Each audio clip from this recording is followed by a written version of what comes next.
Hello guys, నేను మీ బెజవాడ బుల్లబ్బాయి. మన attitude star new movie Ram Nagar బన్నీకి 5 టికెట్స్ క్యాష్ అంట్లో ఇస్తాను. ఏ ఏరియాలో పెట్టమంటారో కామెంట్ చేయండి. మూవీ టీమ్ తో కలిసి మయూరి తెలుగు రుచులకి అయితే వచ్చేసాం. Hi brother, first of all welcome to Vijayawada. Thank you. మీ సినిమాలో 4 హీరోయిన్లు అనేసి విన్నాం. ఇంతమంది ఎలా మేనేజ్ చేశారన్న? అసలు నిజం చెప్పనా లేకపోతే నిజం చెప్పేసండి మన ఆడియన్స్. ఒక లాంగ్వేజ్ రావు, సో నాకు ప్రాబ్లం లేదు.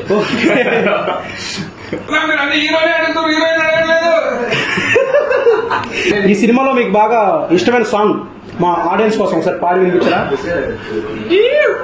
నా మనసే కరిగే నీ నడుమే చూస్తుంటే ఏం సొగసే పిల్ల. All the very best for your movie. ఈ మూవీ గ్రాండ్ సక్సెస్ అవ్వాలని కోరుకుంటూ, ఆ సక్సెస్ మీట్ ఏదైతే ఉందో మా విజయవాడలో కండక్ట్ చేయాలని కోరుకుంటున్నాను.